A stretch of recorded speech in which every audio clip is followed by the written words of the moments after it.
Topesi bino mbote bozalaki ebele liboso ya etando eke mpona kolanda magazine chrétienne na bino na Lingala. Toza kofongola yango boye.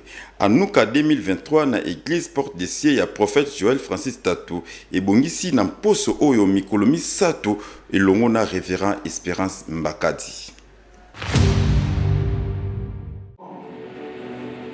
Mikolo ntukumine ya mabondeli tope 40 jours ya kokida pe kobondela na église Porte de Cieux baza kokoba kaka na Anuka mposo oyo eleki apôtre Jonathan Mongali azalaki wana ebongo na mposo oyo bandi mokolo ya mercredi 8 février 2023 révérend Espérance Mbakadi akozala wana kino mokolo ya vendredi 10 février 2023 prophète Joël Francis Tatou alobi boye.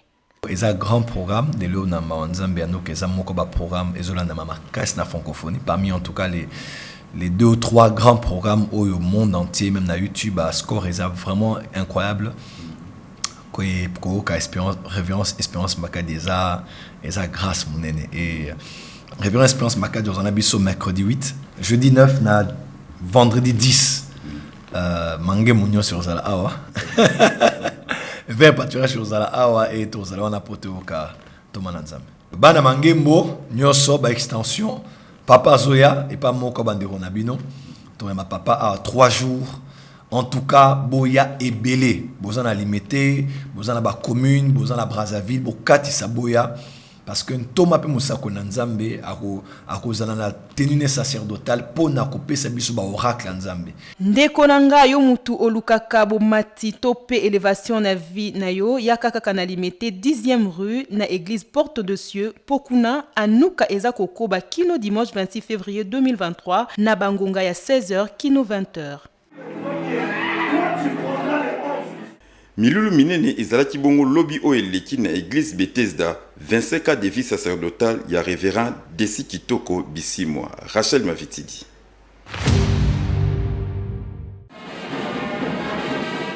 Célébration et à 25 ans de vie sacerdotale et révérend Desi Kitoko Bisimwa ezala kibongo mokolo ya yenga le 5 février 2023 natina na yango église Bethesda maison de miséricorde ebongisaki milulu minene na temple na bango o ezwami bongo na quartier Mama Mobutu na commune ya Mongafula tolanda révérend Desi ndenge alobi 25 ans na direction à l'église 25 ans en tant que pasteur titulaire à l'église pe visionnaire ezali ngolu.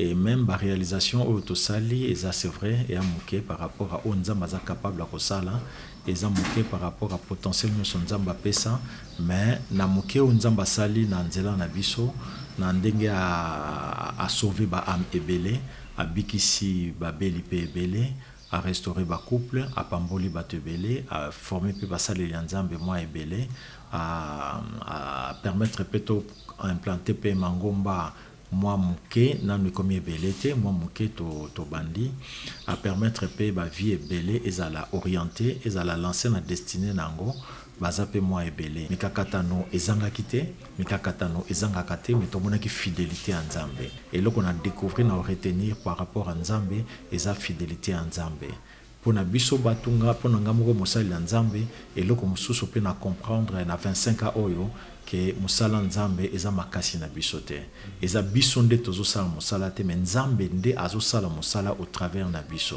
na expérimenter yango bambula oyo ebele pona yebi bandeko mususu oyo bazali plus bayebi koleka biso bandeko mususu pe basambela koleka biso bandeko mususu bien aimé bayebi liloba Nzambe na niveau moko boye soko yoki bango kanisi ke yona notanga bible te mais musala ekenda liboso mingi te misusu bakufa misusu ba abandona ba misusu kutu sanctification na bango papa tokotele mapembeni na bango te mais musala ekenda liboso makasi mingi te to comprendre eloko moko avancement musala Nzambe eza pe ngolo ya Nzambe kosalela Nzambe eza malamu mingi kasi sengeli na biso komitia na molongo na o Nzambe aza kosenga biso pe kotambusama na molimo na ngolu na ye lokola révérend Desi Kitoko Bisimwa boyende ezalaka.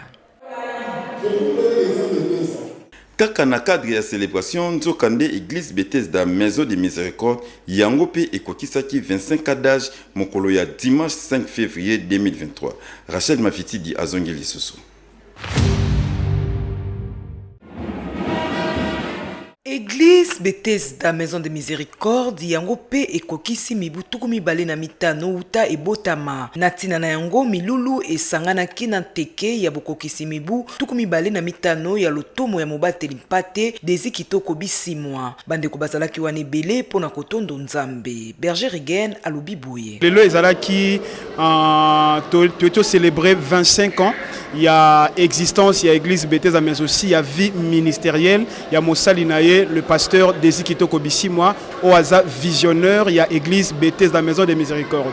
Juste pour circoncire, activité Nengeleki d'abord. Bethesda est bandit depuis 1999, qui est église Ebandaki. Donc le 2023 pratiquement, on est maintenant dans 25 ans d'existence. Et Tozala qui wana pona ko sepela elongo na Mosala Nzambe, mais aussi bae o ebele bazala kana etonga depuis début ya église, ba misu ba kenda ba voyager et tosangana ki bisono so elongo awa.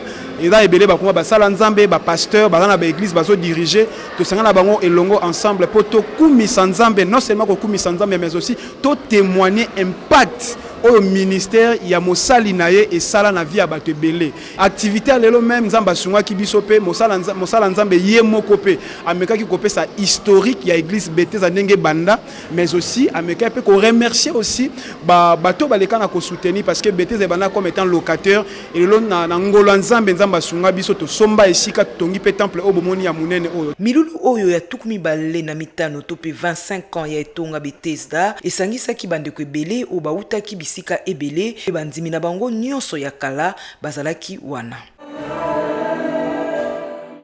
Série ya mibale ya huile de prémisse na église ya Mangembo Bandalungwa ekozala bongo lobby mardi 7 février 2023 na ngonga ya 16h30 elongo na révérend Espérance Mbakadi.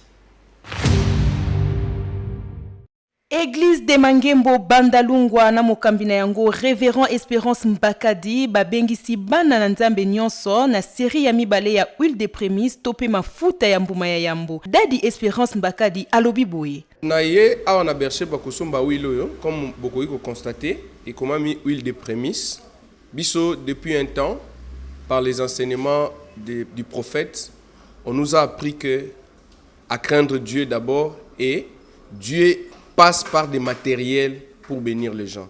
Donc il a cité que toujours une zambende to kangi na bouteille moko non.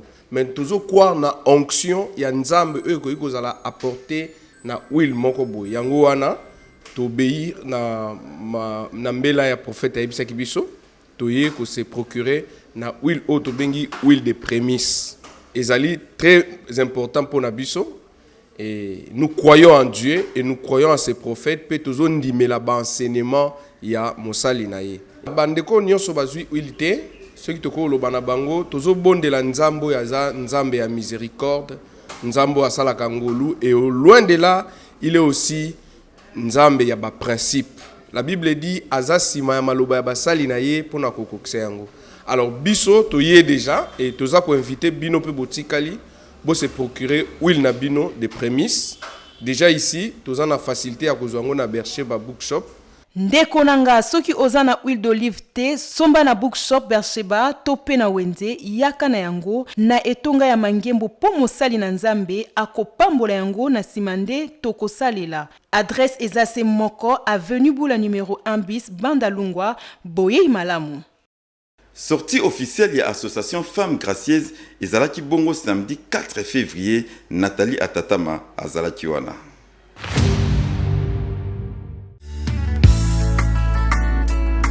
Basi bazwi ngolu ya ndenge na ndenge kotepa ya Nzambe oyo tobengi Femme Gracieuse bango balingi bati ya ngolu pe makanisi misusu na tina ya kosunga ba maman. Reporteuse ya Asbel Femme Gracieuse Nathalie Moussau alobi likambo ya motuya o esangisi bango. Nos objectifs sont affermir et consolider le lien d'amitié entre ces membres, s'entraider dans les différents domaines de la vie, réaliser les projets de développement, aider l'association à créer des partenariats extérieurs à travers le monde, en particulier dans les domaines juridiques, financiers, matériels et autres. Les objectifs ainsi définis peuvent être atteints notamment par l'organisation de conférences, séminaires, journées de réflexion, la publication des articles et ouvrages. la participation aux programmes gouvernementaux ou des organisations non gouvernementales se rapportant directement ou indirectement aux objectifs si haut définis. Mama Pendeko mwasi yo oyo ozwa lipamboli kote pa ya Nzambe pe makambo ya motuya ya ndenge na ndenge kati na yo tia yango na misala pe pesa yango pe pa ya bandeko misusu na sima na yango po yo pe okoma elembo. Tuna milo ino question tuna ndena la kisayo secret na ngaye olye yo ina Yesu aza mokonzi pe mobikisi na biso yango elakisaka magazine chrétien na Lingala ekomi na suka me ya motoka bwana totala nini oyo makomi elobi.